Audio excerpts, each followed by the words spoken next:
Spurgeon here with RevZilla, and today we're going to talk about the Enduristan Sandstorm Tankbags available at RevZilla.com.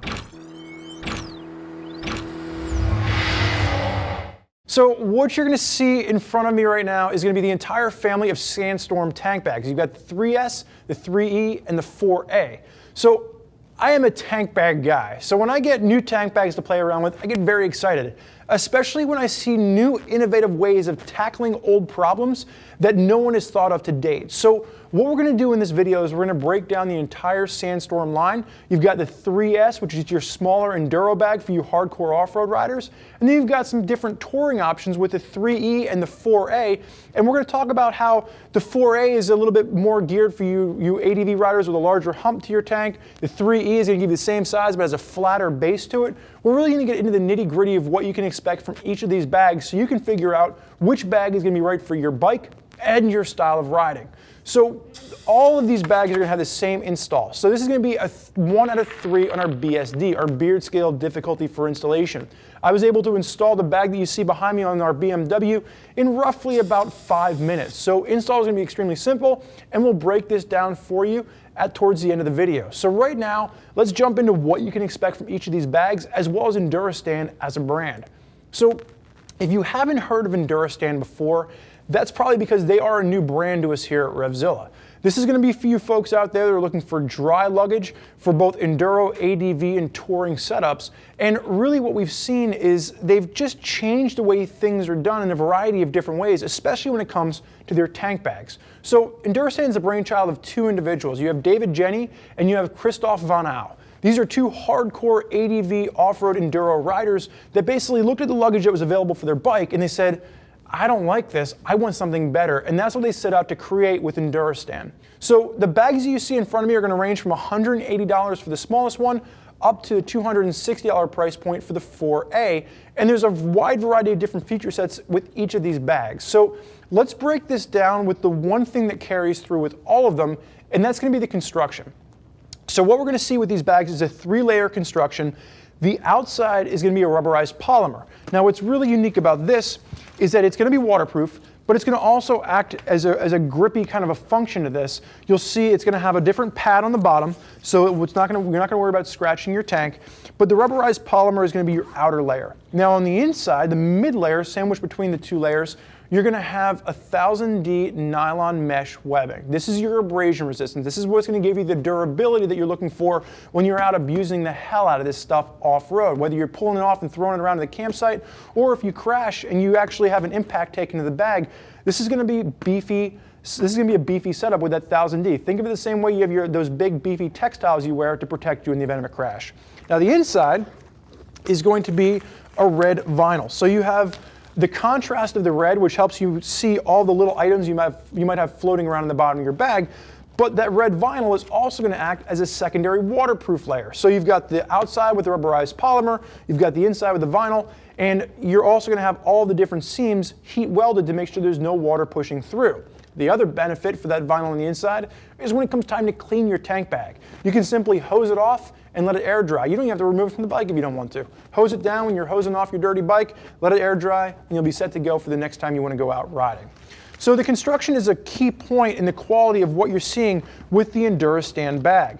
Now the other feature that we've seen that's going to be a big change point from pretty much any other tank bag that I've seen come through the doors here is the way that the expansion gussets work. So like I said, you have 3 bags on the table. The smallest is a 3S. This is going to be 7 liters up to 12 liters in capacity once fully expanded. And the other 2 bags, both the 3E and the 4A, are going to have 13 to 20 liters in capacity. Now we'll break down the changes that you're going to see between those 2 bags, but really I want to talk now about the expansion and how you go from 7 to 12 or from 13 to 20. With other manufacturers, we see expansion zippers.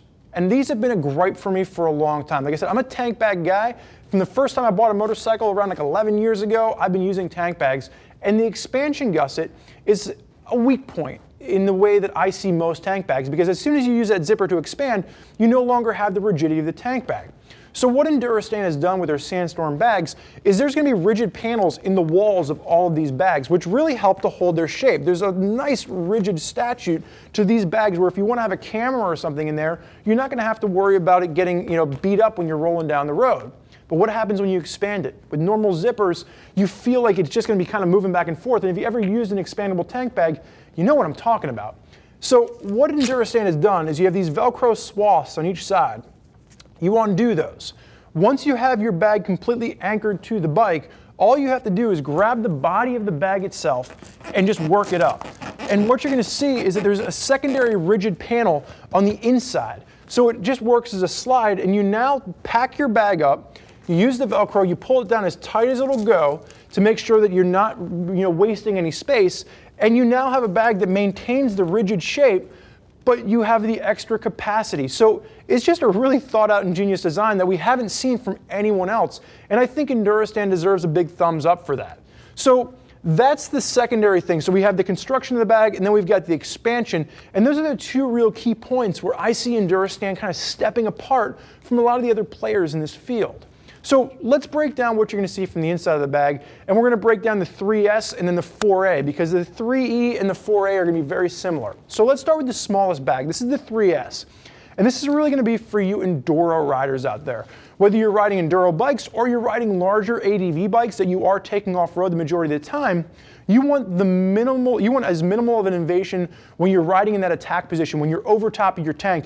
You do not want a tank bag that's going to be hitting your manly bits. So one of the things that I noticed when I was riding around with the larger tank bags, when I am standing on the motorcycle, they still tend to interfere a little bit. With the smaller bag, with the 3S, it did not interfere. So taking a look at the inside of this, what you're getting is you are getting that 7 to 12 liters of capacity, one large compartment, and then you do have a divider on the inside. Works really nicely, and what I like about this is you can remove it completely, or you can leave it in, and because there's a bit of rigidity there, it actually just pops up, folds to the inside, and you can just use the main compartment without having to remove the divider altogether. You're also going to have a separate pouch on the top, which will Velcro off. You can use this for a tool pouch, you can use this for just a separate storage compartment, and you can remove it if you want to.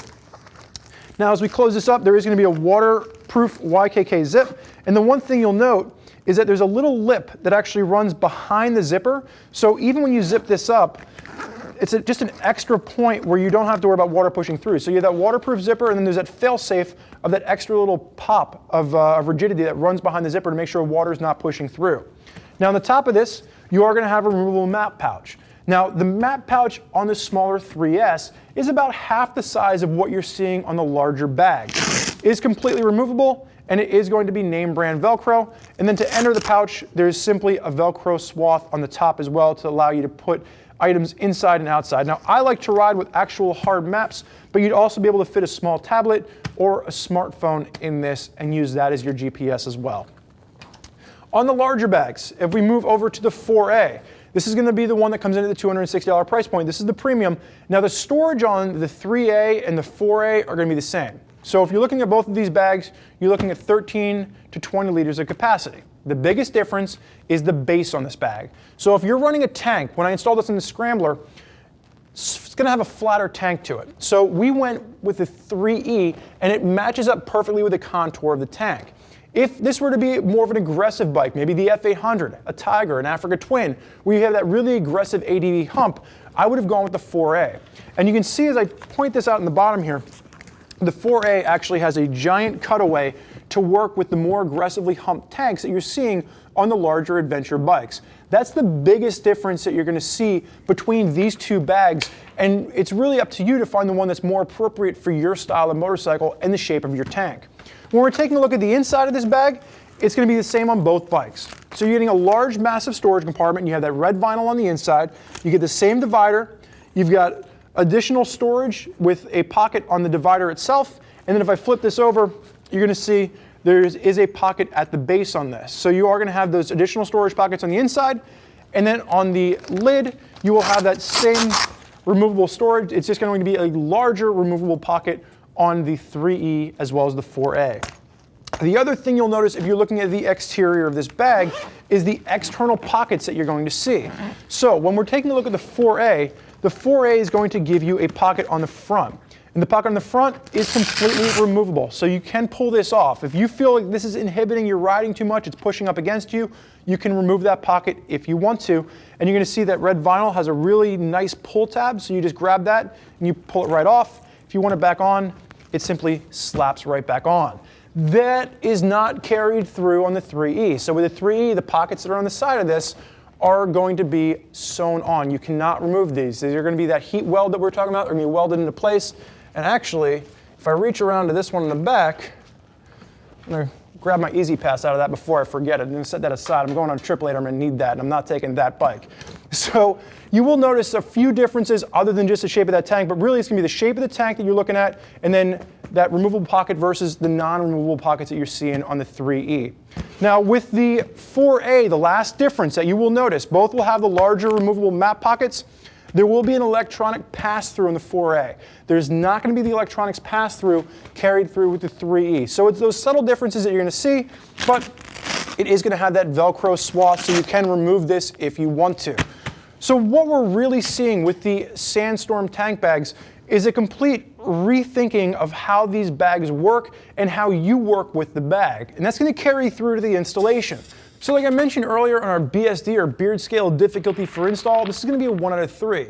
Now on the BMW Scrambler to my left, we've had this bike for a few weeks. I brought it back from a press release from BMW, and you'll probably note that we've done a full bike review on this. But while riding around, I needed some storage. I wanted something that was easy on, easy off. So I went with the 3E from Enduristan. Now to mount this on here from the front, you're going to have a regular horseshoe mount that's going to wrap around the steering head stem and then clip into place. And then really the innovative thing that I'm seeing here is with the straps that they're using to mount the rear position. They're going to use rock straps. Now if you're not familiar with rock straps, I love rock straps. I use them in my motorcycle world. I also use them in my everyday world when I'm just doing projects around the garage or when I'm transporting something in a car. I got Lemmy to love rock straps. He doesn't love anything and he never agrees with me. So it was really amazing to see him come back and say, man, you were right about these. These things are great. And the fact that we're seeing a manufacturer use them as the proprietary straps, I think is really a step forward. I would love to see more OEMs of luggage start to utilize rock straps in their gear. So what you're getting is you're getting an elasticated strap that's going to have a large Velcro swath in the bottom, and you're going to simply see that there's a bit of a give to this. That just allows for a little bit of flex with the tank bag, but it still stays secure in place. Now, with the male end of this, you're going to have a female attachment point. So what they've done, you're going to have a large zip tie, and these are just going to use regular zip ties. You can actually get extra mounting points, put these on a variety of different motorcycles in your garage, or if you want to reuse them, you can just cut this off and reuse a standard zip tie. And I will say this, they do give you a variety of zip ties in the bag as well. So you have a few different options there for you. Now, once you have the zip tie out, you're going to notice that there's a rubberized backing to this, so you're not going to worry about scratching up the frame rail. And you can see I went right around the frame rail at the very base of the Scrambler for this one. And then once that's installed, male end goes into the female end. You're going to undo the Velcro section and you simply just pull it tight.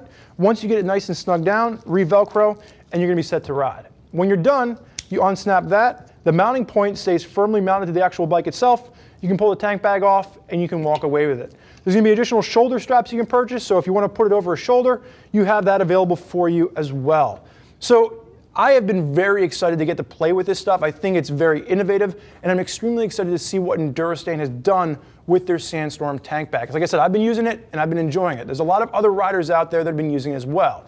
And if you want to hear more about what other riders have to say, click the info button on your desktop or mobile device, which will allow you to read other rider reviews from folks that are already out there putting Enduristan's Sandstorm tank bags through its paces. If you have more questions for one of our gear geeks as to which size tank bag is right for you, or maybe which manufacturer is right for you, give them a call at 877-792-9455, and they'll help you out. You can also shoot them an email at cs@RevZilla.com.